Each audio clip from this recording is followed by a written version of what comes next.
Hola, bueno, soy Alejandro Ronda, como veis por ahí.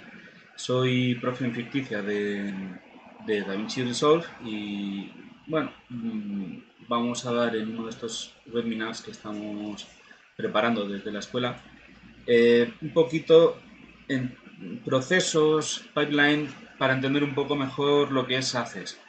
Es un sistema que vamos a ver las bases, no vamos a entrar mucho en profundidad porque va a depender mucho de cada software y yo me voy a centrar un poco en los conceptos generales y luego en la aplicación en DaVinci. También ACES es un sistema en evolución, entonces dentro de poco va a salir nuevas actualizaciones y va a haber cambios sobre todas estas maneras de aplicarlo. Pero bueno, por lo menos un poquito de qué va a ser este sistema que va a llegar para unificar, por así decir, todos los procesos de pipeline de imagen, tanto de imagen real como de imagen por ordenador, como los procesos de VFX, Motion, va a estar unificado en todo desde el principio hasta la proyección. Por tanto, va a ser un pipeline continuado, un workflow de procesos que nos va a afectar a todos, independientemente del área en el que estemos dentro de una producción audiovisual. Van a tener que adaptarse a ello los equipos de producción en set, nos va a tocar adaptarnos a los equipos de postproducción y a los equipos de luego proyección, tanto en sala como domésticos. Entonces es un poco empezar a sentar esas bases porque lo ideal es que empecemos a usarlo cuanto antes todos para que cuanto más familiarizados estemos con ellos y más cantidad de gente lo utilice, más cómodo va a ser todo este proceso.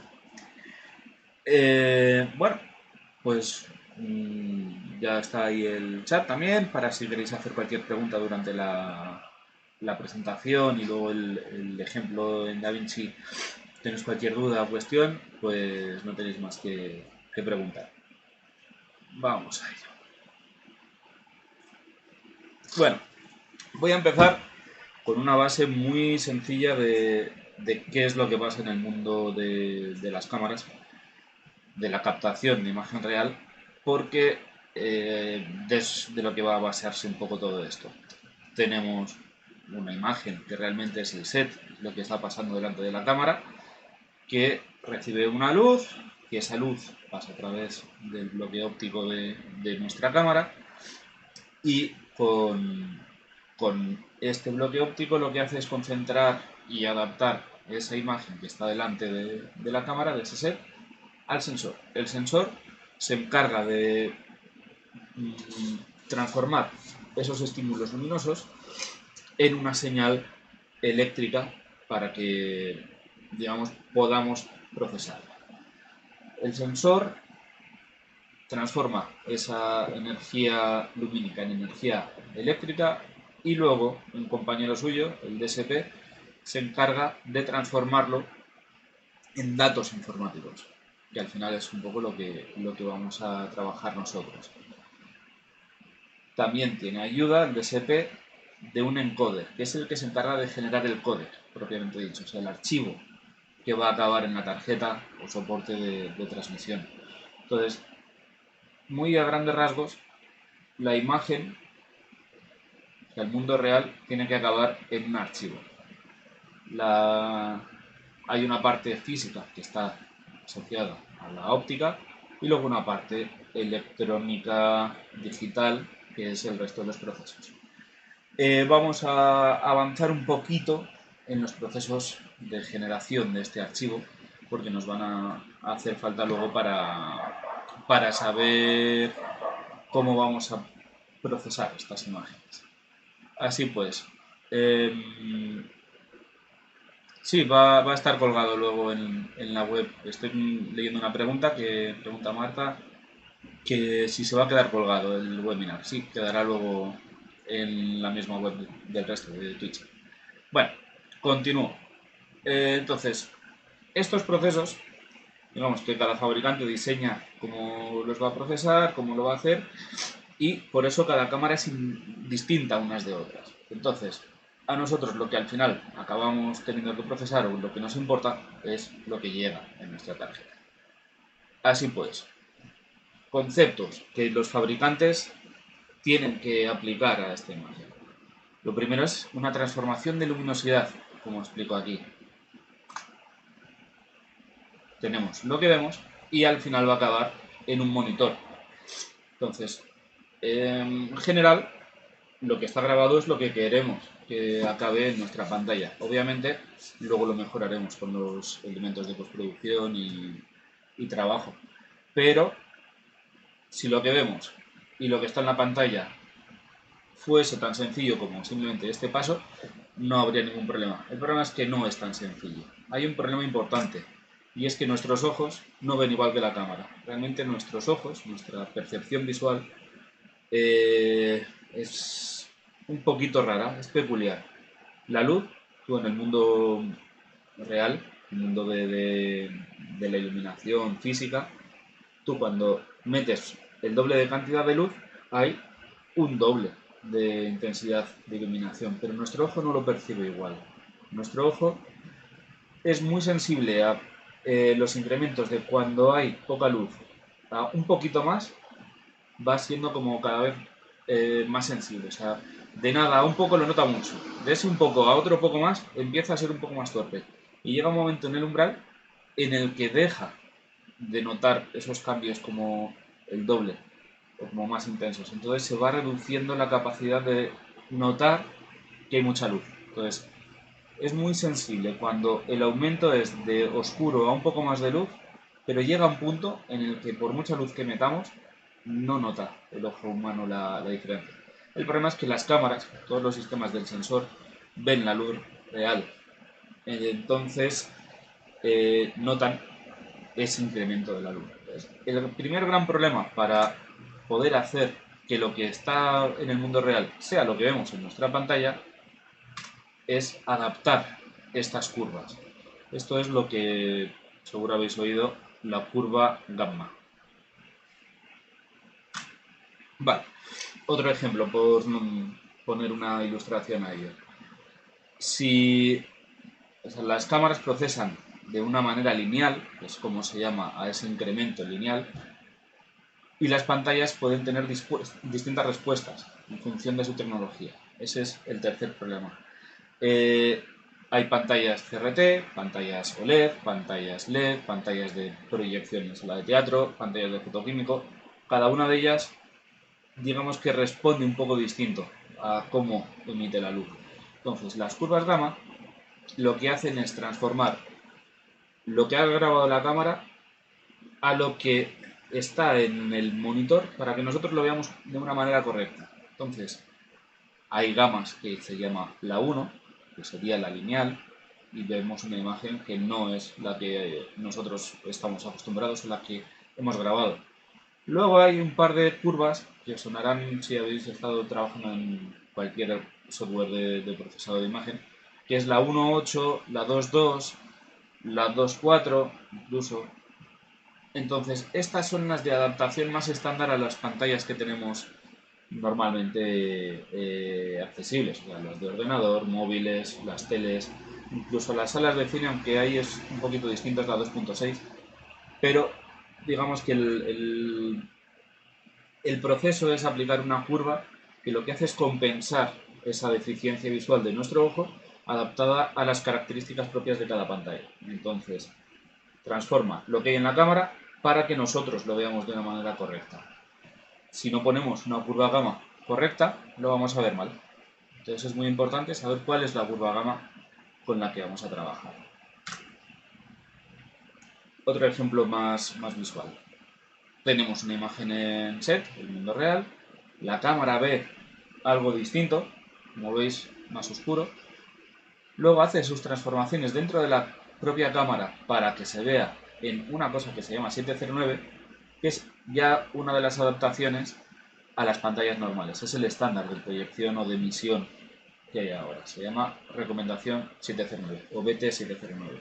Entonces, siempre que veas un 709 o sRGB, los que vengáis del mundo de compo, que sería el equivalente, 709 sRGB es lo normal. Entonces, Las cámaras que procesan la imagen para generar un archivo en 709 lo podemos meter a un proceso de color grading o no y directamente se vería bien. O sea, la imagen sin color grading se vería igual que lo que había en set, pero le podemos corregir un poco y darle ya los ajustitos y nuestro monitor con esa curva gamma va a mostrarlo bien.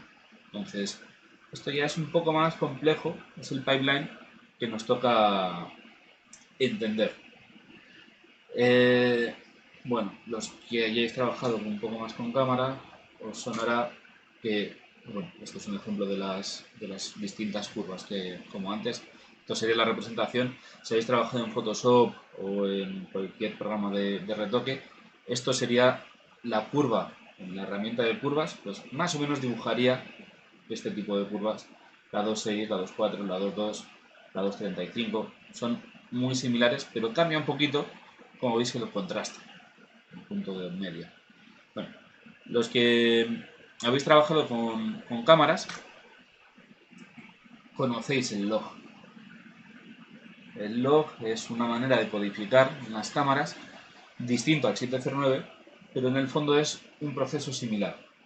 Estamos en el set, la cámara ve de la manera lineal, su manera física, lo codifica a log y luego en el software de color grading o en el de edición le aplicamos una LUT, que se llama, que es para transformar del log de nuestro fabricante a 709. Y ahí otra vez hacemos el color grading. O sea, sería muy similar a lo que haríamos con una cámara que está ya codificada en 709, pero codificando en log. ¿Por qué es esto del log? Porque aprovechan más el contraste de la escena. O sea, es una manera de hackear el sistema para que ocupando lo mismo entre más cantidad de información.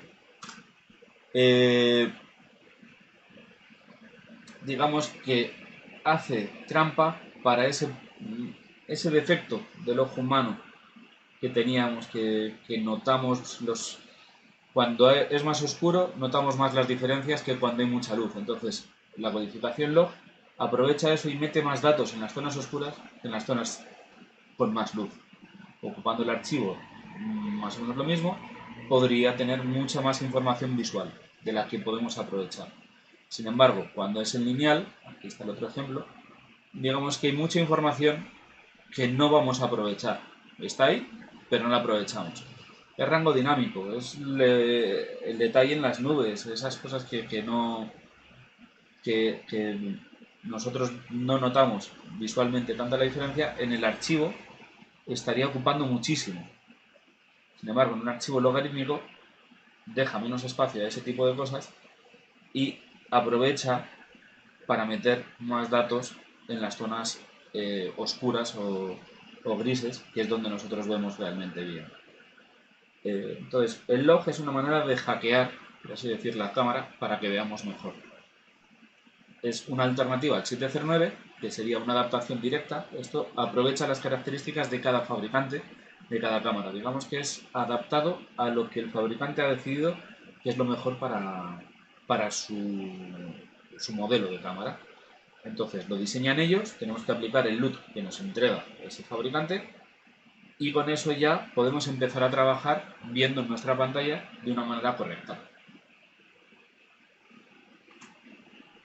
Como ejemplo, aquí teníamos las curvas, si están hacia arriba o hacia abajo es indistinto, simplemente representa en una es la entrada y en el otro es la salida, es como si estuvieran espejadas, pero es lo mismo. Entonces, estas serían las curvas que hemos visto antes, la lineal que sería la de cámara, y aquí hay distintos fabricantes que generan estas curvas más o menos a su gusto. Lo importante de esto es ver dónde está este valor, que es el 18% de la luz, pero que nosotros notamos como si fuera el punto medio. O sea, fijaros qué diferencia hay del 50% del mundo real, nosotros lo consideramos el 18%. O sea, al revés. Lo que para nosotros es el punto medio de lo más oscuro, lo más claro que podemos ver, en el mundo real es el 18% de la misma cantidad de luz.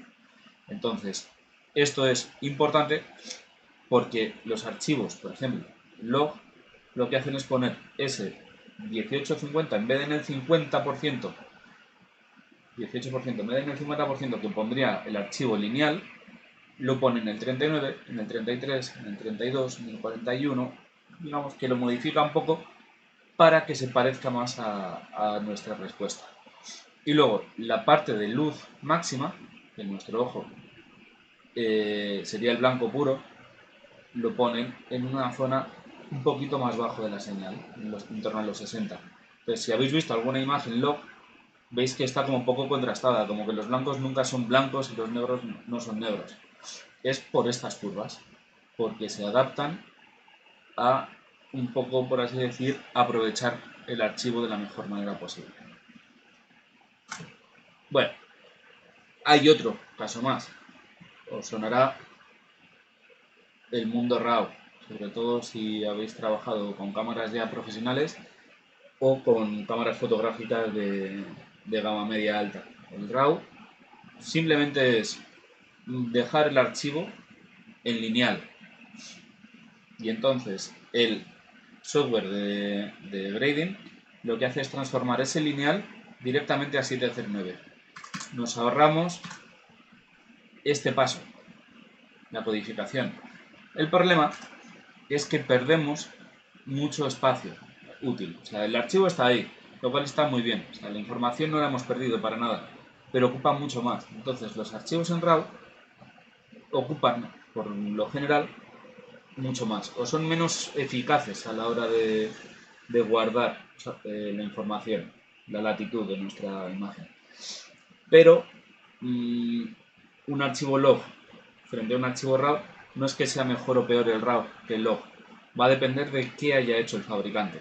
O sea, la información puede estar mejor recogida en un RAW de una cámara de alta gama que en un log de cámara de alta gama que en un RAW de cámara barata. O sea, o una cámara antigua es peor que un log de cámara nueva.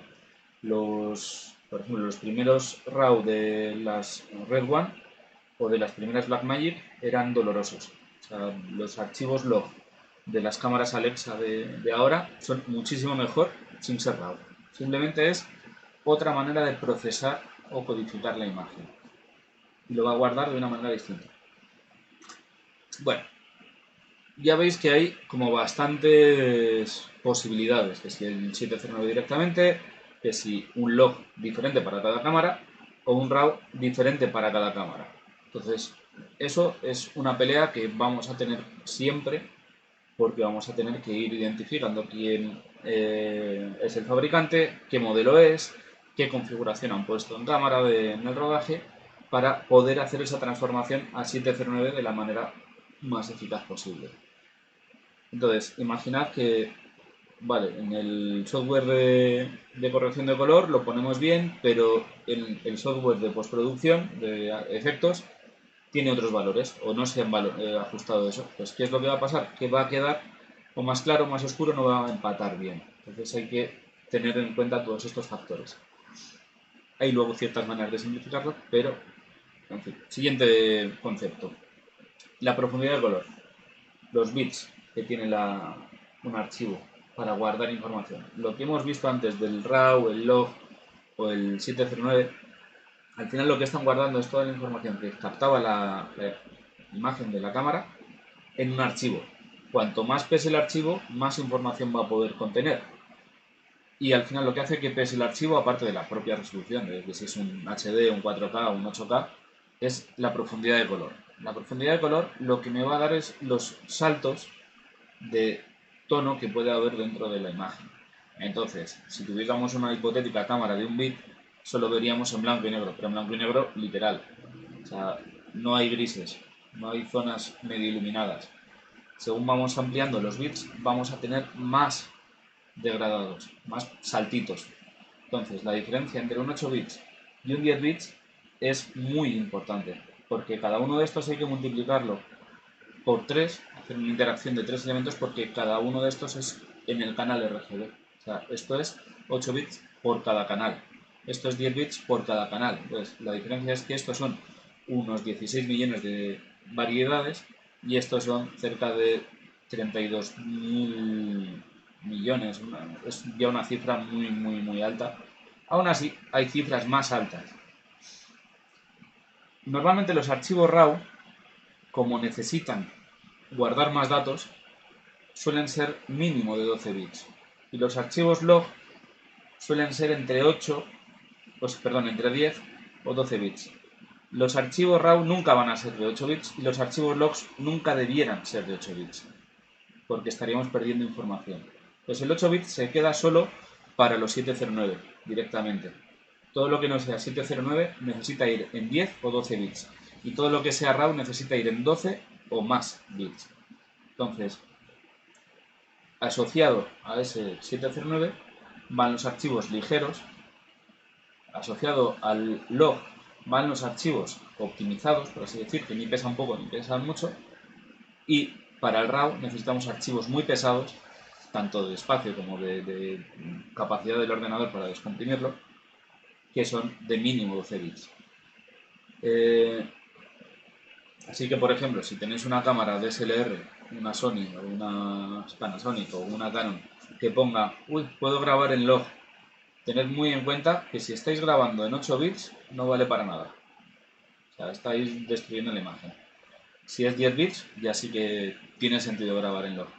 Bueno, siempre tiene sentido grabar en log si lo que queréis es esa imagen, pero no para procesarla, sino para tal cual está. Bueno, ese es el concepto de las curvas gamma, que solo es la luminosidad. Pero hay otro concepto que es el color. Esa mezcla de los RGB que os comentaba.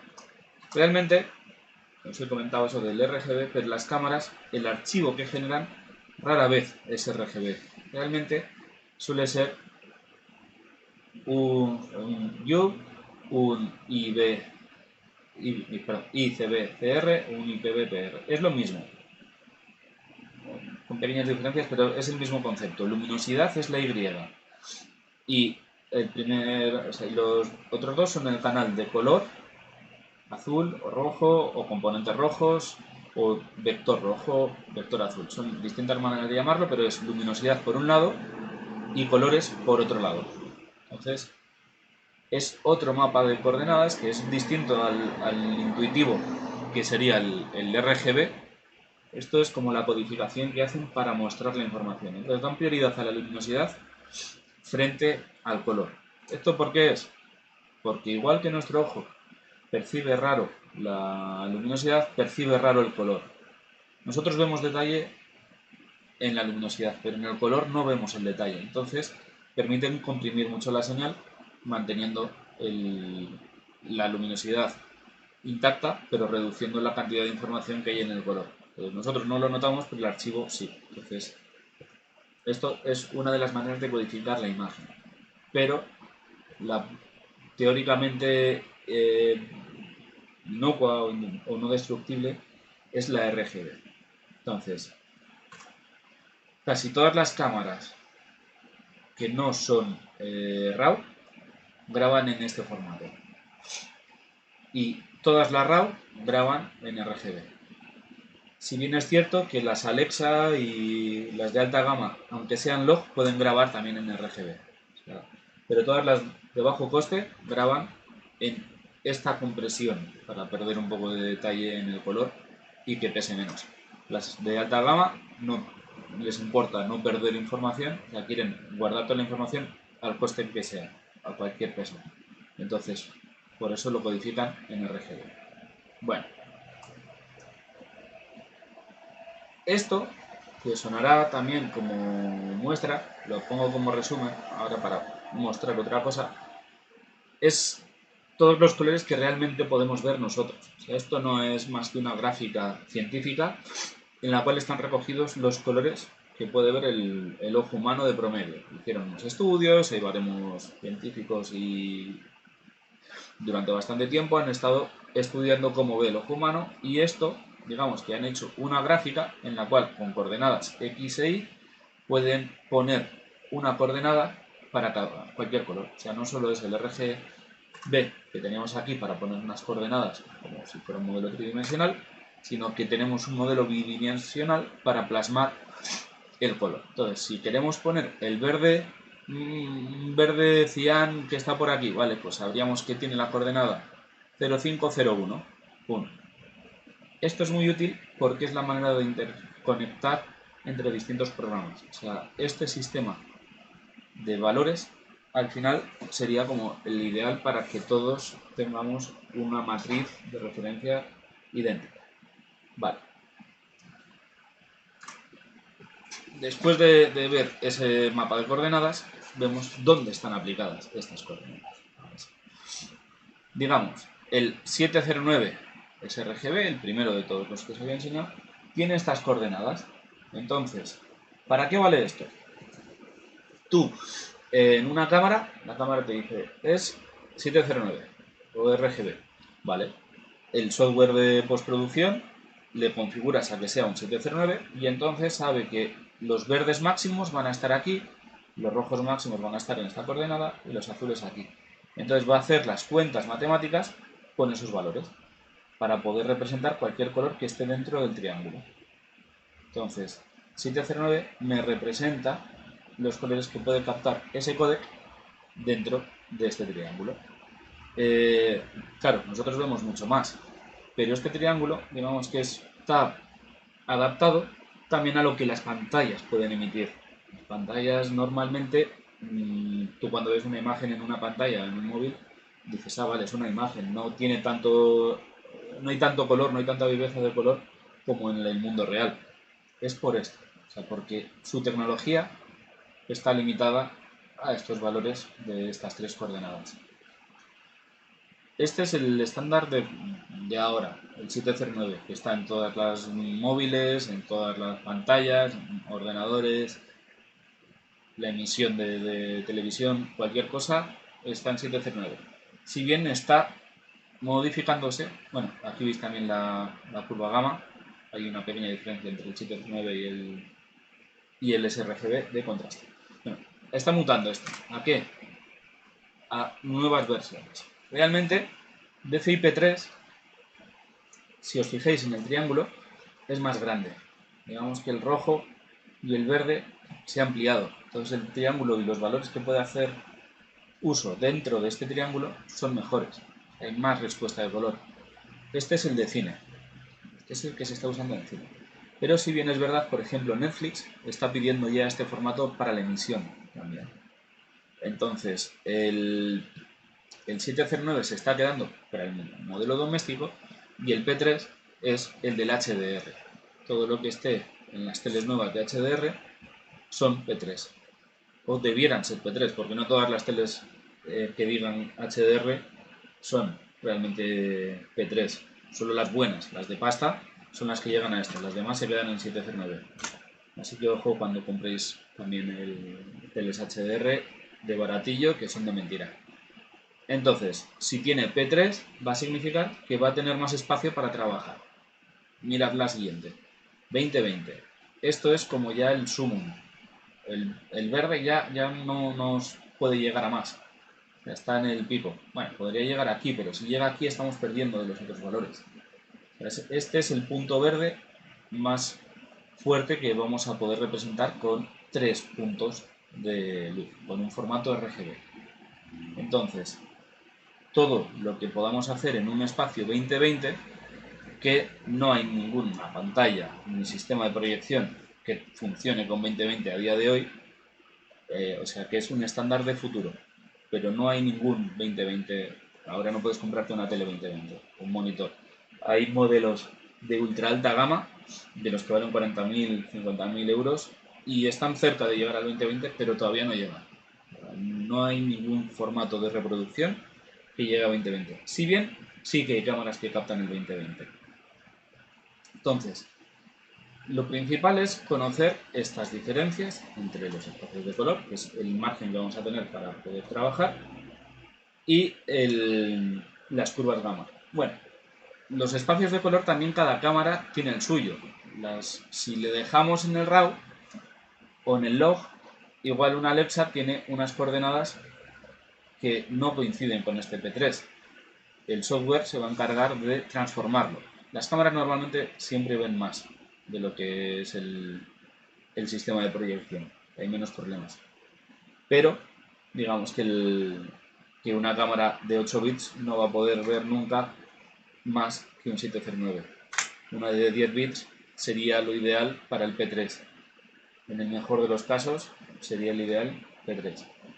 A 2020 solo las de ultra alta gama podrían llegar a mostrarlo. Y en códecs, en RAW. En log ni siquiera llegan tampoco. Entonces necesitas una cámara de muy alta gama para poder llegar a capturar esto. Y ni siquiera se puede meter. Bueno, el tema de contaros todo esto es porque hay un gran lío de posibilidades. Y ahí es donde entra ACES, para intentar unificar toda esta movida. O sea, está intentando que no haya tantas diferencias, sino que haya un formato estándar de proceso y que simplifique la comunicación entre el equipo de cámara, el equipo de edición, el equipo de postproducción, el equipo de color, el equipo de proyección o de delivery. Entonces, ¿cuáles las características de gama y de espacio de color de ACES? Bueno, ACES es lineal. El ACES tal cual es lineal. O sea, directamente el RAW de la cámara funciona. O sea, las cámaras en RAW están adaptadas a ACES. Si os fijáis aquí en los espacios de color, está marcado el 709, el P3, el 2020 y aquí está el que llama AP1 y ACES AP0. ACES tiene dos versiones, la 0 y la 1. La 1 es con la que vamos a trabajar, la que realmente es la del software, pero el AP0 es más grande porque es de cara al futuro. Imagínate que dentro de un tiempo, en vez de cámaras o sistemas de proyección de 3 colores basados en RGB, hacen RGB más un cian. Entonces ya no es un triángulo, es un cuadrado. ¿Vale? Pues dentro del AP1 no entra, pero dentro del AP0 sí entraría. Entonces puedes hacer transformaciones del AP1 al AP2 sin problemas, porque estaría dentro del AP0. Todo lo que está dentro de un triángulo, por ejemplo, el P3 entiende todo lo que pasa en el 709, pero el 709 no sabe lo que está pasando en el P3, no sabe lo que hay fuera. Pasará lo mismo con todos estos. Entonces, el AP1 es tan grande que puede saber lo que está pasando en cualquiera de los otros formatos que hay. Y el AP0 es tan grande que va a saber lo que va a pasar en cualquiera de los formatos del futuro. O sea, ACES, la primera intención que tiene es que sea un formato para que no haya problemas en el futuro. Porque los espacios que os he contado son los de desde los 90 a ahora, pero si ya nos metemos con lo del PAL, con el NTSC, con los formatos fílmicos, ahí la locura de espacios de color y curvas gamma se multiplica. Entonces, ACES ha decidido simplificarlo y es todo lineal y todo en el AP1 para trabajar o el AP0 para almacenar. Entonces, el asunto de... Luego vuelvo con la otra gráfica. El asunto de las cámaras es que cada cámara puede tener unas coordenadas distintas a lo que nosotros podemos capturar. Imaginad que coge más en el infrarrojo o que... O sea, estos también, es verdad que veis este triángulo tan salvaje, es lo que se llaman las primarias virtuales.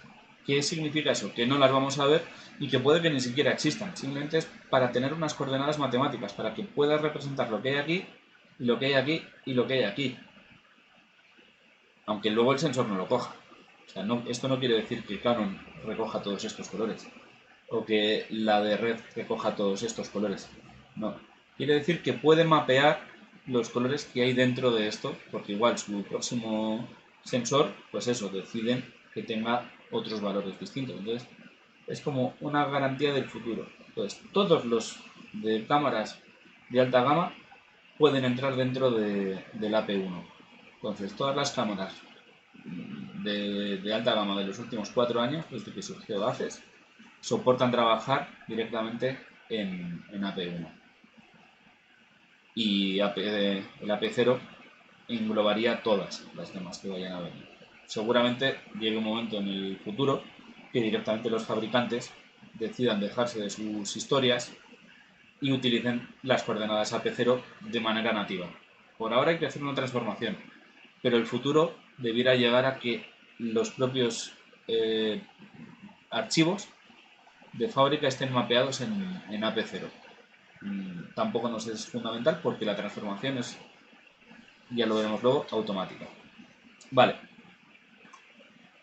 Luego aquí hay una curva rara, luego lo veremos. ACES tiene otras 3 versiones, que es el ACES CC, ACES CCT y ACES CG, que están orientados a color correction o a gráficos por ordenador, computer graphics. O sea, si vais a trabajar en un software New, Fusion, After, Cinema, trabajaríais con ACES CG. Pero si vais a trabajar en la corrección de color, en DaVinci o en Baselight o en Mystica, sería ACES CC o ACES CCT. Al final, el primero que se usó era el CC y la gente, los usuarios, los coloristas, vieron que era un poco incómodo y decidieron hacer la versión CCT, que es que no llega nunca al negro, al 000. Se queda cerca pero nunca llega, porque si no había comportamientos extraños. Entonces decidieron hacer como esta curva un poco diferente, pero que en el fondo a nivel de trabajo es igual. Realmente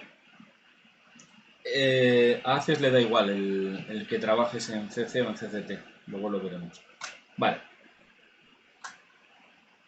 La idea de todo esto, como esquema gracioso, es que la calidad de la imagen no se degrade hasta el final, o sea, que se mantenga en la máxima calidad durante todo el tiempo posible. Ahora mismo, lo primero que pasa es que se degrada con esa transformación desde el mundo de la imagen real al 709, o incluso estos intermedios que son los que se trabajaría con logs de alta calidad o con el RAW. Digamos que hay mucha caída de calidad muy rápido. Con ACES mantendrías la información máxima hasta el momento de la distribución de la muestra en la pantalla.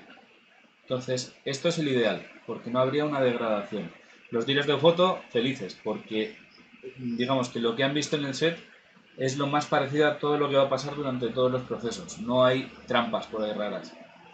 Entonces, esto es ideal. Vale, ahora empezamos con el lío. Aquí empiezan los acrónimos y cosas extrañas. Bueno, estamos en el rodaje.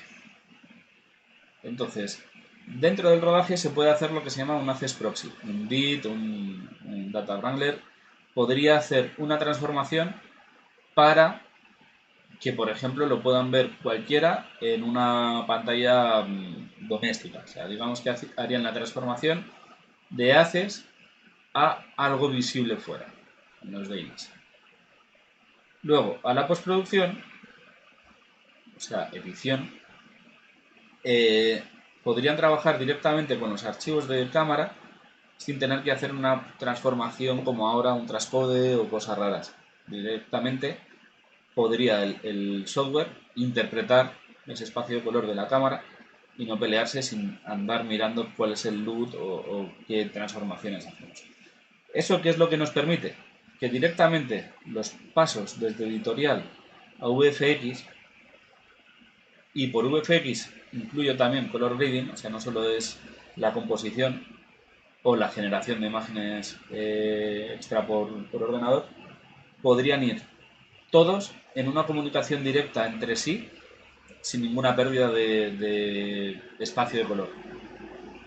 Entonces, luego podrían ir a mastering, aquí serían los renders finales, la línea editorial, añadir los de VFX y estaría empatado directamente sin ningún otro problema de cuál es este espacio de color. O porque está contrastado de distinta manera. ¿Por qué no empatas lo que yo había visto? Entonces, haces, digamos que simplifica mucho este proceso. Y digamos que hablan en el mismo idioma, cosa que ahora no pasa. Entonces ya desde el mastering salen dos ramas. La distribución, que sería esa emisión para el 709 o para en el futuro llegando a tener más control de todo, igual que cada cámara puede tener su sistema de codificación adaptado al AP0, la emisión podría estar adaptada al AP1 y cada pantalla leería haces y lo pondría lo mejor posible dentro de sus capacidades técnicas, sin tener que andar peleando si esto es un P3, un 709, no, directamente tú le envías la información en haces y la pantalla lo transforma a lo que puede mostrar sin ningún problema. Y luego, por otro lado, antes de mandar la distribución, digamos, el archivo haces se ha dado cuenta, o sea, ha surgido porque se dieron cuenta los de la academia, Academy Color Space System, Specification o System. La verdad es que lo he leído de la norma de las especificaciones. Entonces, querían guardar sin pérdida de calidad tanto las películas antiguas como lo que vaya surgiendo ahora. Entonces, quieren tener algo que no dé problemas. Entonces, da igual en qué lo vayas a distribuir, tú puedes guardar un archivo que luego en el futuro, si salen sistemas nuevos, van a poderse volver a ver sin tener que hacer ninguna historia como está pasando ahora de transformaciones o sin ninguna degradación de la imagen. Así que es un formato para almacenar, un proceso para almacenar archivos, o sea, de cara al futuro, y para distribuir de una manera más eficiente y para agilizar la comunicación que sea más efectiva entre distintos departamentos. Bueno,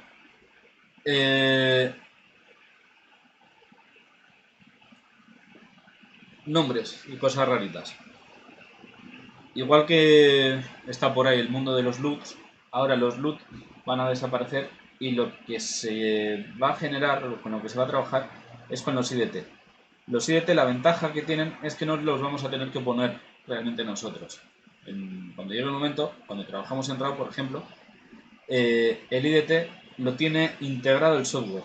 Digamos, las fabricantes de software hablan con ACES y ACES, la academia habla con ellos e integran directamente tanto el fabricante de cámara como el fabricante de software una IDT. Entonces tú cargas una red y el software directamente le pone la IDT que necesita.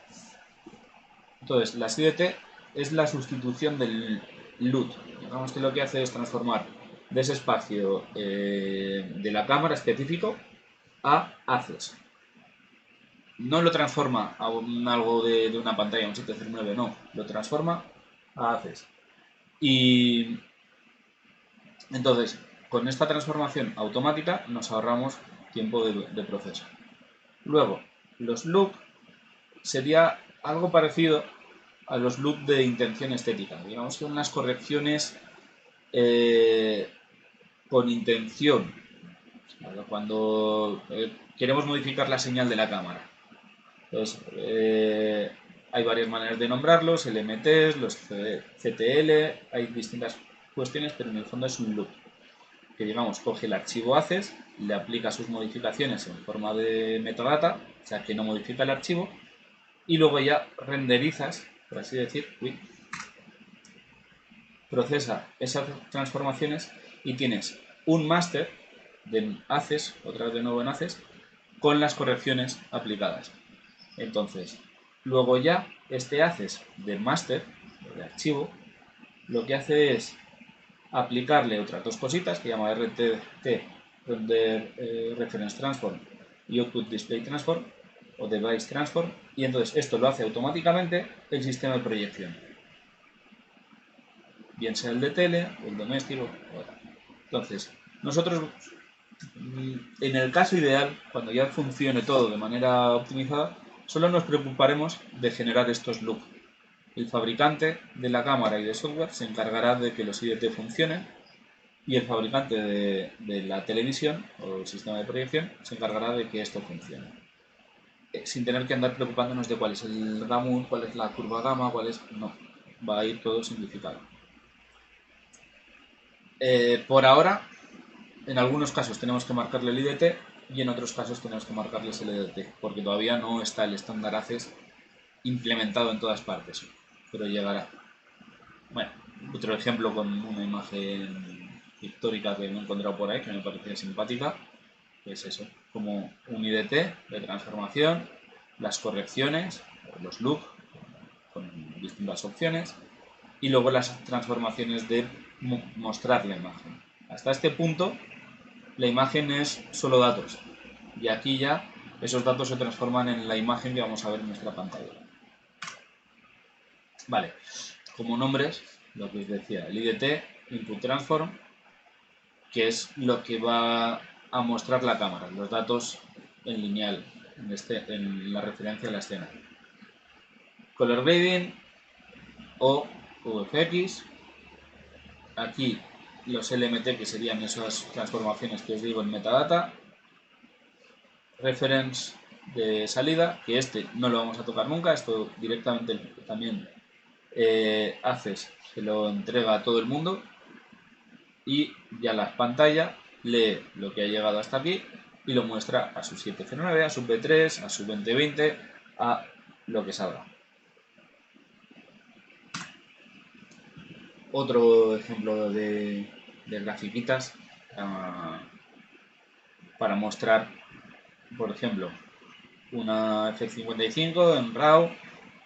Puedes trabajar directamente en Premiere, mandar el archivo de cámara a lo que se llama una CSNAM, Non-Graded Archive Master, le transformas, se vuelve a transformar y aquí tienes haces con la transformación de color, Graded Archive Master. O sea, digamos que entre medias harían los procesos de transformación de color grading. Y aquí, desde este archivo ya finalizado, desde este máster, puedes generar versiones nuevas, por ejemplo eso, para una nueva pantalla láser que salga dentro de 5 años. Pues no habría problema, no tienes que readaptarlo como está pasando ahora. Directamente lo enchufas y se ve.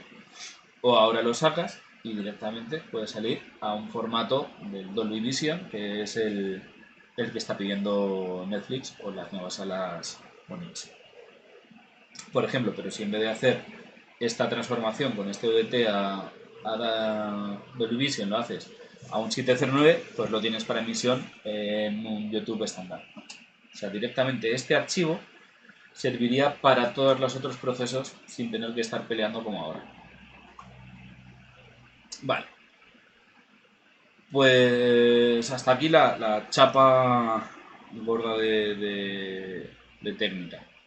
Entonces, si no tenéis preguntas, pues voy a contaros en Resolve un poquito algunos de los procesos que se pueden hacer para implementar este Harry de conceptos de una manera pues simplificada o directa. Bueno, abro un nuevo proyecto. Voy a cargar un par de archivos. Me voy a configurar mi proyecto 720. Vale. Lo primero que tendría que hacer es ajustar en Color Management. En vez de usar DaVinci y RGB, tengo aquí mis opciones de haces, CC o CCT. A mí también me resulta más visualmente cómodo trabajar en haces CCT. Entonces, al activar haces, me aparecen distintas versiones y esto es una de las cosas también importantes. Haces va a ir saliendo cada vez nuevas actualizaciones. Dentro de poco va a salir la 1.2 y dicen que para finales de año o el año que viene saldrá la 2, la 2.0. Lo ideal es ir siempre a la última, pero realmente la que hay que ir es a la que tenga todo tu equipo de trabajo. O sea, si estáis trabajando con alguien que está con la versión 1.0, hay que trabajar con la 1.0. Si se ha actualizado todo el proceso, ya podemos actualizar todos, pero digamos que aunque es retrocompatible, puede dar muchos problemas. Entonces, lo ideal es buscar el punto más bajo de todos y ahí trabajaríamos. Entonces, haces 1.1 y nos rompe todo lo que aquí aparecía de los 709, que siempre es un lío de configurar y de elegir, y directamente aparece lo que os decía, el IDT y el ODT. Si no pongo nada, realmente está trabajando todo el rato en haces tal cual. Realmente en haces CCT. Digamos que en DaVinci, en todos los programas de postproducción, coge el ACES, pero sus cálculos internos los va a hacer en ACES, pero tú vas a ver, para que parezca una representación más parecida a lo que estamos acostumbrados y los archivos no se vayan de madre, va a trabajar con una transformación más... O sea, es una adaptación para nuestra usabilidad de ser humano, pero el ordenador va a seguir trabajando en lineal sin ninguna historia. Entonces, eso es la diferencia entre ACES normal y ACES CCT o ACES CC. Es una manera de interactuar con ello. Entonces, ACES CCT en color gradient. El de entrada, si yo aquí eligiese, tengo el de muchas cámaras. Van a ir añadiendo, van a ir saliendo. ¿Cuál es el tema? Que hay cámaras que no están, porque son más antiguas o no llegan a cubrir. Entonces tenemos los estándar. El sRGB, está el 709 también por aquí, está el P3, dependiendo de la cámara que estemos trabajando. Pero en general lo ideal es dejarlo en no. ¿Por qué tener ACES y ponerlo en no? Pues porque lo vamos a poder configurar luego. Sin embargo, sí que es importante trabajar con un output device porque todavía ninguna pantalla va a adaptarse a ACES y aquí lo que elegimos es cómo es nuestra pantalla. Si es un 709 o un P3 o qué tipo de imagen es la que puede mostrar nuestra pantalla. Aquí configuraríamos a nuestro monitor, o sea, cuál es la máxima calidad que podemos ver. Entonces, un 709 o un P3 o un 2020 cuando llegue por ahora será lo que habría que poner. Entonces, digamos que ahora lo que va a hacer DaVinci a través de ACES es la cámara que metas, los archivos de cámara que metas, sin hacer tú nada, va a transformarlos a 709. Entonces, esto sería como estupendo. Vamos a ver si esto funciona. Vale. Tengo aquí algo de algún archivo. Entonces, por ejemplo, este archivo de ARRI, este archivo de Sony, de una F65, veis que están distintos. Este es uno de red. ¿Veis qué raro se ve en el visor? Esto es antes de aplicar el ACES. Esto es la ventana de trabajo en el escritorio, por así decir, sin que aún entre en el flujo de ACES. Pero si yo lo arrastro ya directamente y lo cargo en mi archivo de trabajo, yo ahora puedo mandarlo a mi línea de edición y habéis visto que automáticamente ha hecho algo. A ver si lo carga. Este es un archivo de 8K bastante duro, así que a ver si hay suerte y no sufre demasiado la máquina.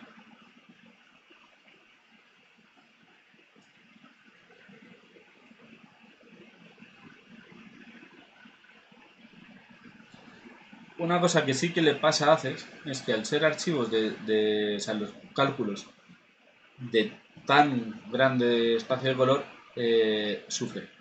Las máquinas sufren un poquito más, sobre todo con los archivos de alta calidad. Bueno, a ver ahora, un poco.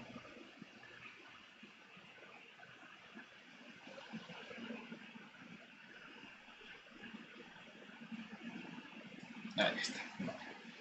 Vale. ¿Os fijáis? Ya no se ve mal. No se ve como cuando lo teníamos en la vista previa. Lo que estamos viendo en la vista previa es el mundo lineal, el mundo del RAW de la cámara. Porque esto es un archivo RAW de red. Una vez ya metido dentro del entorno de trabajo, veis aquí la original, esto es el mundo lineal, esto es como ve la cámara, no como vemos nosotros. Pero una vez ya llevado al mundo del ACES y sus transformaciones, directamente, pobre máquina, vale, directamente ya lo tenemos en un espacio de color que podemos ver. Voy a bajar un poco la calidad, a ver si hay suerte y así sufre un poco menos. Vale. ¿Ventajas que nos da esto? Si habéis trabajado alguna vez en cualquier archivo con archivo RAW o cualquier otro programa, si os fijáis, en los archivos de configuración hay un montón de valores y puedes tocar el espacio de color. Cuando activamos haces, se desactiva todo eso. Como ejemplo, vuelvo al modo normal. A ver. Y aquí me dejaría coger el espacio de color, tendría que configurarlo yo, tendría que configurar la curva gamma, tendría que pelearme un poco con cualquier archivo RAW que haya metido. Cuando le configuro como trabaja en ACES, me bloquea y entonces el sistema de gestión de color se encarga de hacer las transformaciones para que yo no me preocupe. Aparte, está trabajando en un espacio de color tan grande y tan diseñado para la corrección de color que no hay pérdida de información. Incluso el ODT, como habíamos visto antes, que tú estás trabajando, pero al final puedes decirle en la pantalla que en vez de ser un 709, fuese por ejemplo para cine un P3, se le aplica y todas las transformaciones y procesos que haya hecho antes los va a aplicar directamente, va a transformarlos. Siempre puede haber algún reajuste que quieras hacer por percepción, pero la matemática la hace directamente sin ningún problema. Si vemos, a ver, por ejemplo, en los espacios de color, veis que aquí el P3, que esta es la gráfica que habíamos visto antes, lo ocupa prácticamente entero. Voy a subir un poquito la saturación, a ver si me ayuda un poco a que se vea. Vale. ¿Veis? Me ocupa todo y puedo trabajar con ello tranquilamente. Si yo ahora cambio a un 709, me lo ha recortado a lo que es el 709, que como ejemplo pongo aquí la diferencia entre los dos, y así digamos que ha transformado lo que había en el P3 al 709.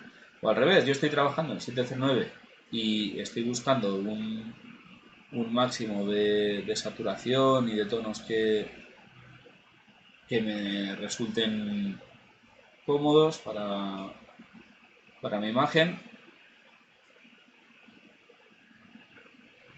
Así, que me guste.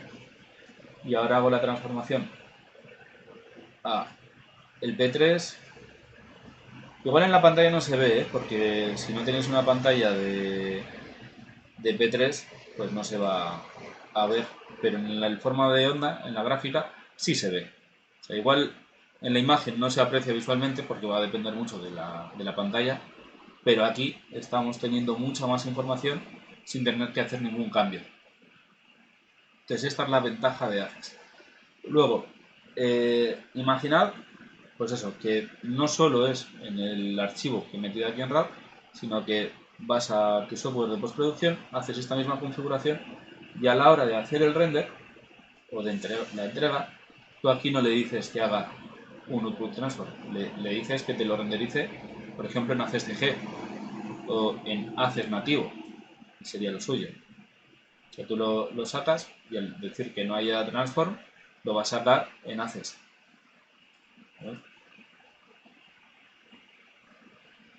¿Veis? O sea, tengo las opciones. Le doy aquí. Yo aquí lo vuelvo a ver en lineal, que no me resulta nada visualmente estimulante, pero el render que yo genere lo va a poder cargar alguien en Fusion, en Nuke, en After, le dice que es ACES y directamente se va a ver igual que lo tenía yo, sin tener que pelearme con esto, qué curva de colores, cuál es el gamma que tenía, esto es un 2.2, es un 2.4, nada, es ACES, punto. Entonces, lo ideal sería que eso, que todo el mundo trabajase con estos estándares. Si estás añadiendo unos efectos o generando un plate, directamente lo renderizas en ACES, lo cargas en DaVinci, con el software que sea, porque sea compatible con ACES, y ya estaría. Así que esta sería como la manera más simple de trabajar con haces. Si bien hay peculiaridades, haces aún no está implementado, estandarizado, implementado lo está, pero no está estandarizado como formato de trabajo, y entonces hay alguna cámara que te toca ajustarlo manualmente, o algún archivo que igual no está el IDT. Entonces hay distintas maneras de trabajar un poquito con ello. O sea, por ejemplo, creo que voy a cargarme este archivo de 8K. Bueno, por ejemplo, creo que aquí tengo algún log de ARRI. A ver. Sí. Esto es un archivo de muy alta calidad, un 4444, o sea, sRGB. Es de ARRI, gracias a la metadata podemos ver que es una plus. Y si seguimos mirando, vemos que su gama aplicada es una log-C. Así que, por ejemplo, voy a cargar estos 5 archivos.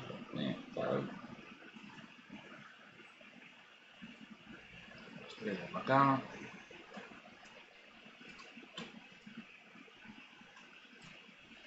Vale. He creado una nueva timeline.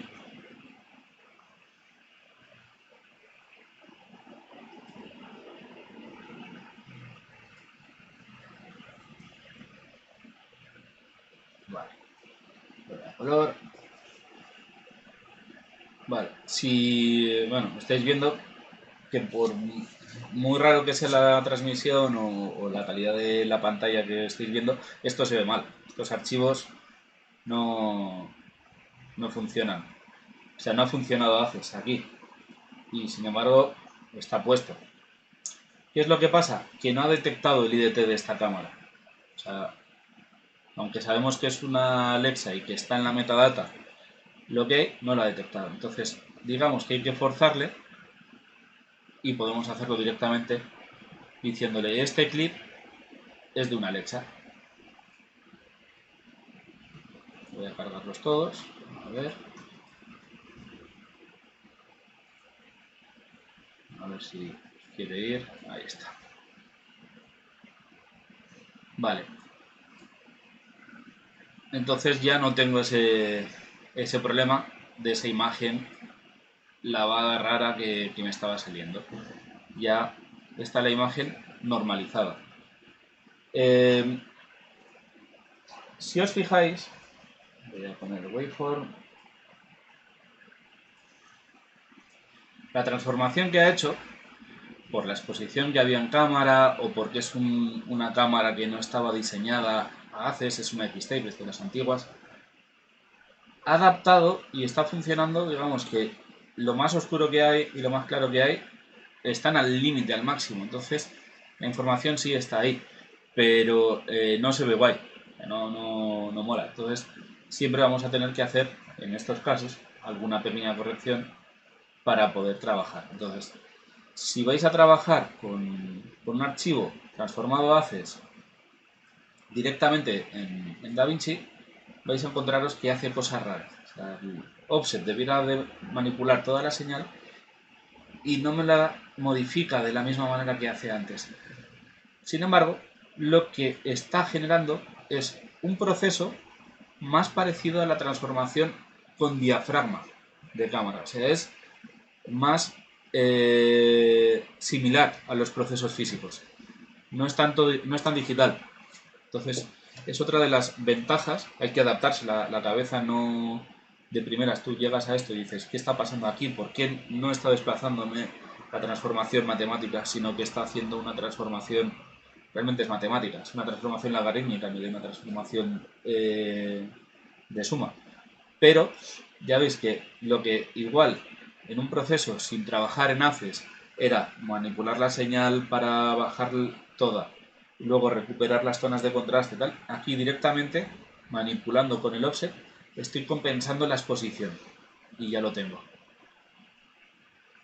Entonces es adaptarse un poco a este funcionamiento pero podemos adaptar los archivos, digamos, de una manera muy similar a cómo sería en el mundo de abrir o cerrar diafragma o cambiar la exposición. Si luego queremos hacer correcciones en áreas puntuales, pues para las altas luces o las sombras, podemos trabajar o con las curvas o en el modo log, en el cual ahora con el highlight podríamos trabajar ahora sí independientemente las altas luces y las sombras. Incluso teñirlas un poco para darle otro rollo.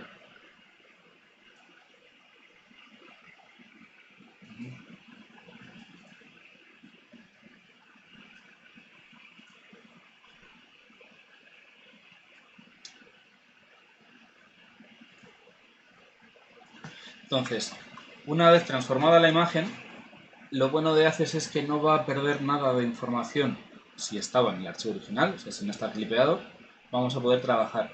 Los que vengáis de UFX es muy similar a trabajar pues, con archivos de ultra alto rango dinámico.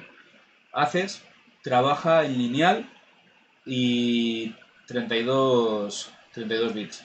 O sea, 32 bits es una barbaridad, lo que os decía de que las cámaras están, los formatos RAW ahora mismo están en 14 y 16, los archivos logarítmicos están en 10, 12, algunos 14, entonces trabajar a 32 bits es, no vamos a destruir la imagen nunca.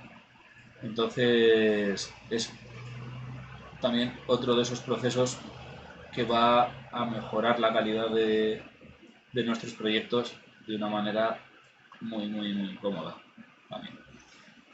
Vale. Entonces, si nuestra cámara no la reconoce directamente, podemos aplicar el IDT de una manera manual. Pero hay cámaras que no tienen IDT. O sea, por ejemplo, una GoPro. No aparece aquí una transformación para GoPro. ¿Qué haríamos? Bueno, hay un truco sucio que nos permite trabajar en Access con archivos que no son los ideales, o sea, que no están diseñados para ello. A ver si me carga. Por ejemplo, voy a intentar cargar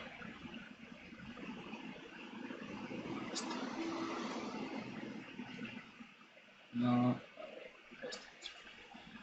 una GoPro me va a venir en un 709.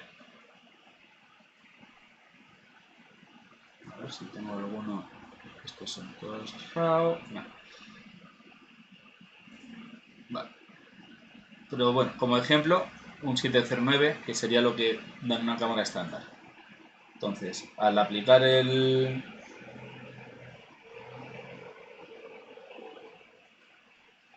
A ver si me deja ir. Vale. Aquí le tendría que decir, en este caso, como es una estándar, pues podría agarrar y decirle, vale, esto es un 709. Muy bien, ya lo tengo adaptado. Perfecto.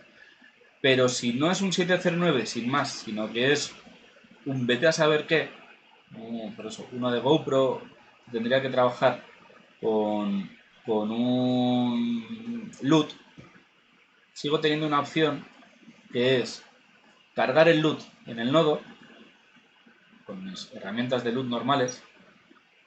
Lo voy a hacer como a modo de ejemplo con una...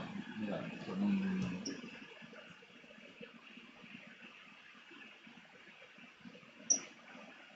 ¿Por qué no vas aquí? Vale, si os fijáis, me está haciendo el tonto del ratón. Vale. Casi todos los LUTs acaban con el nombre, bueno, empiezan con el nombre de la cámara o proceso y acaban con un 709 o sRGB o log, lo que sea. Entonces, yo por ejemplo le voy a decir que es este. Sería lo mismo si supiésemos cuál es. Por ejemplo, de una Sony, adaptado, que sea. Creo que tengo un archivo de Sony que podríamos intentarlo. Que va a ser más gráfico.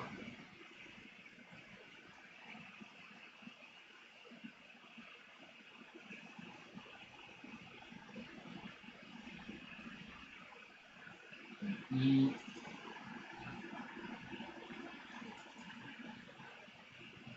bueno,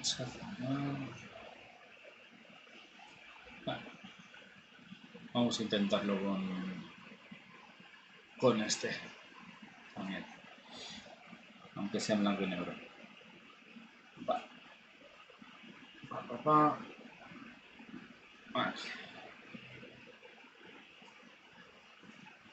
Vale.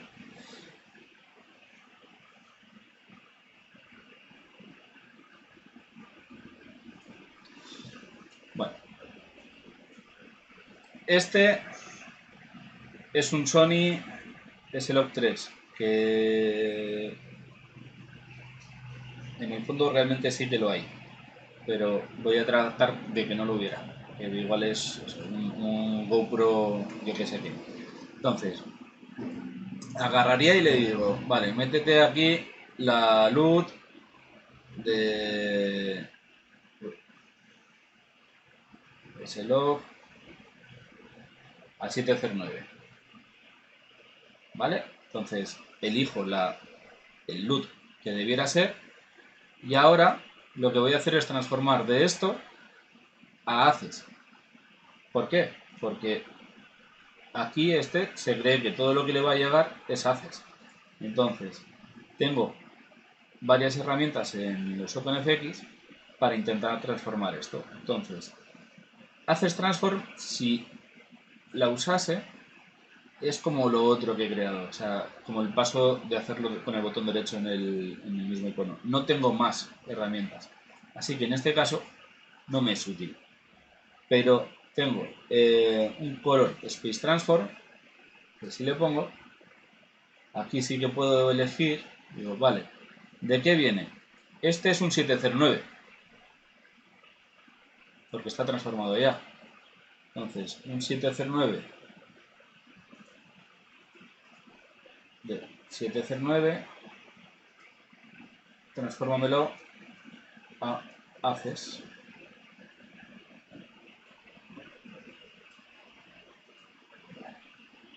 Y aquí, bueno, como el LUT no es el que debiera, pues no lo ha hecho como debiera, pero con esta transformación ya me lo hubiera transformado a el espacio de color de la cámara con el LUT, digamos que desde aquí llegaría el archivo de cámara original. Aquí se lo transforma a 709 y con esto le digo de 709 a ACES.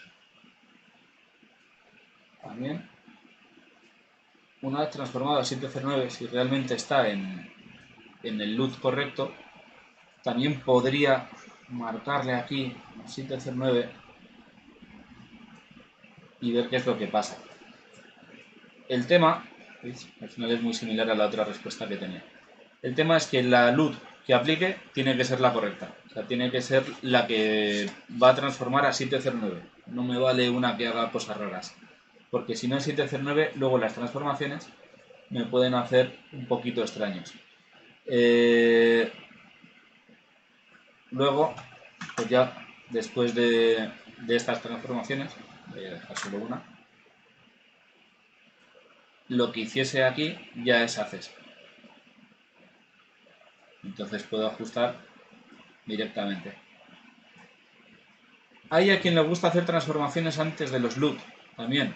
Entonces, pues nada, sería venir aquí antes y hacer una transformación, una corrección antes del LUT para ajustar otros valores, para dejarlo ya con la transformación a ACES posteriori, para poder hacer los renders a ACES.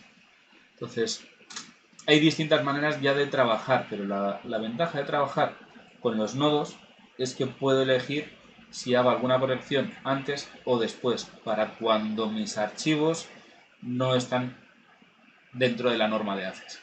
Hay alguna manera de saltarte la trampa de que todavía no esté todo adaptado. Entonces, con el uso de los LUTs técnicos, correcciones y las transformaciones de los OFX, se puede llegar a adaptar alguna de las cuestiones. De todas maneras, ¿hace falta usar ACES para todos los proyectos?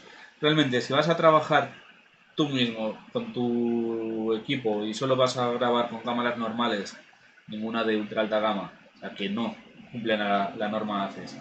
No vas a meter efectos, no vas a hacer nada más que una pequeña corrección de color, no merece la pena trabajar en ACES. ACES es para colaborativo o para archivo de alta calidad, para guardarlo para el futuro. Y para pequeñas cosas que no vas a trabajar con ello, pues lo único es a modo de experimentación, pero no es un deber. Pero sí que os recomiendo que vayáis probando, porque con los archivos de cámara que ya están implementados y los flujos de trabajo más complejos con VFX o Motion, es una pasada lo cómodo que es no preocuparse de cuáles son los espacios de color o qué LUT tengo que poner. Los LUTs degradan la imagen siempre, entonces pues te olvidas de pérdidas de calidad. Así que esto sería un poquito los ejemplos de cómo trabajar con ACES dentro de DaVinci y un poco el por qué trabajar con ACES a nivel global y los conceptos de ACES. Así que nada, yo hasta aquí la explicación. Ahora si tenéis alguna duda, pues os cuento.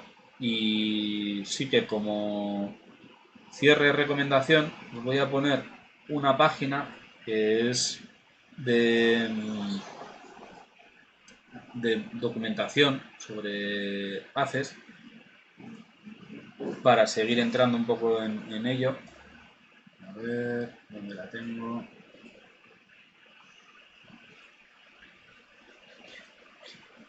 Vale. Se llama Community ACES Central, que hay información muy estructurada. Es un grupo, o sea, ACES es open source también. Entonces, toda la documentación está libre, todo el mundo está incorporándose a trabajar y ayudar de manera desinteresada. Entonces, hay mucha documentación, hay alguna en español también, pero sobre todo cualquier duda, workflows específicos para trabajar, por ejemplo, en After Effects o incluso en Photoshop, hay plugins para adaptarlos, porque ninguno de estos programas trabaja aún en ACES de forma nativa. Hay una cosa que se llama Ocio, que es un implemento una implementación de ACES o de algo similar a ACES para cualquier otro de estos programas y funciona con ACES. Nuke o Mística o Fusion trabajan de manera nativa con ACES, así que no hay más que hacer que configurarlo de manera correcta con el ACES CG para trabajar y el ACES normal para exportarlo, y ya estaría, digamos, el flujo de trabajo integrado de manera completa. Así que recomendado el probarlo al menos.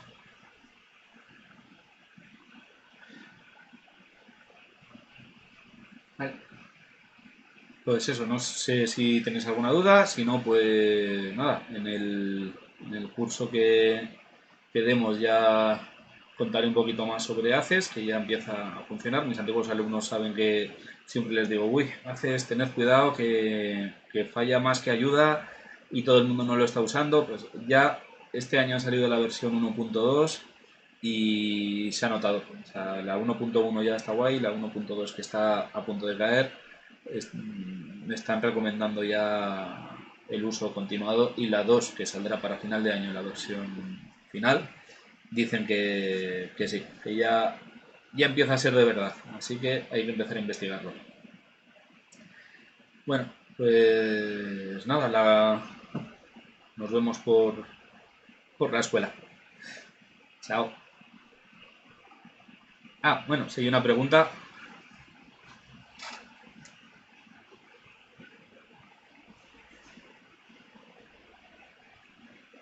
Sí, al exportar.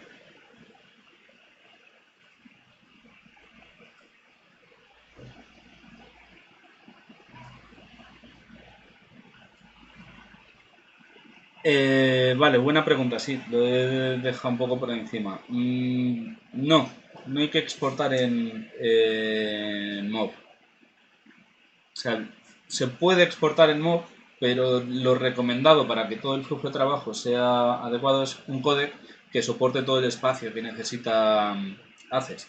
Como os he dicho, es lineal y es 32 bits. Entonces, tenemos que exportarlo. Primero voy a configurarlo como exportado directo. Tenemos que ir aquí y en las opciones de exportado en DaVinci o en cualquier otro software debiera ser una XR. Mínimo 16 bits, pero lo ideal sería completo. Pesa muchísimo. O sea, es duro, por eso es el problema de trabajar con el intercambio en cosas que no esté todavía muy marcado. Pero debiera de exportarse en un XR, al menos eso, un half. Si puede ser en float, mejor, o sea, en 32 bits, mejor. Pero si es un half, ya empieza a servir. Problema, esto pesa muchísimo. Entonces, no, también siempre en full, los data levels, no haya problemas. Pero debiera ser en XR. DPX se podría exportar en un DPX de también 16 bits, menos en half. Si en vez de ser un ACES completo, lo exportamos en ACES CG o en ACES CT. ACES CCT o CC no se exporta nunca, sería ACES CG en el peor de los casos.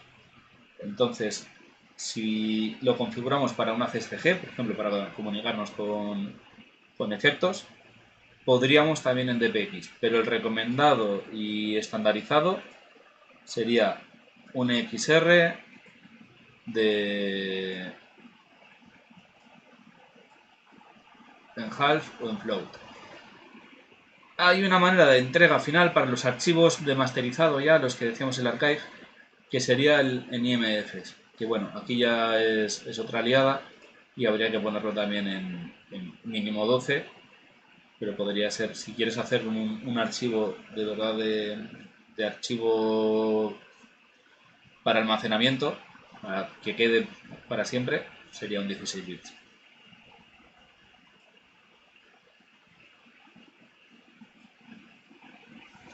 En este caso, como no es 4K, sería un HD. Vale, o sea, sí que los códecs tienen que ser tan grandes como el archivo que estamos entregando. Entonces, si es un 16 bits, es el mínimo para poder hacer el máster en ACES, para guardar el máster en ACES. Si vamos a exportar directamente ya con la ODT integrada, o sea, un P3 o un 709, da igual, ya valen los códecs estándar. Pero si sí que queremos hacer el máster final, ya de guardar, tiene que ser en un XR, en el mejor, para que guarde toda la información posible.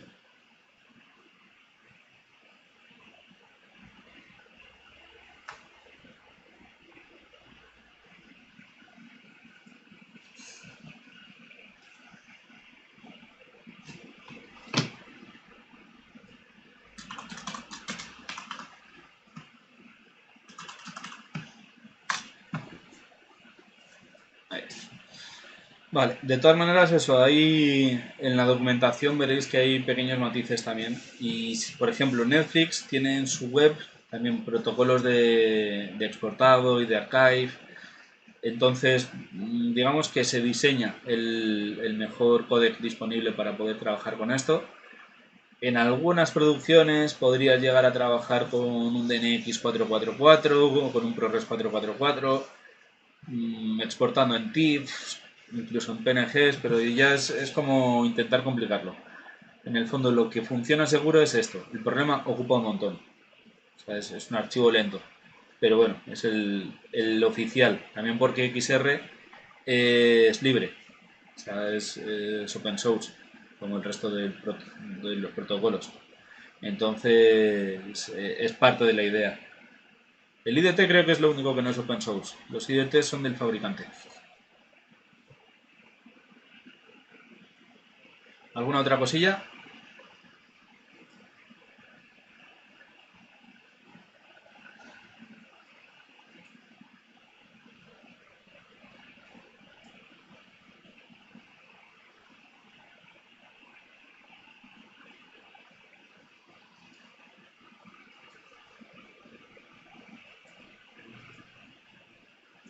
Bueno, pues entonces, dicho esto, cerramos y nada.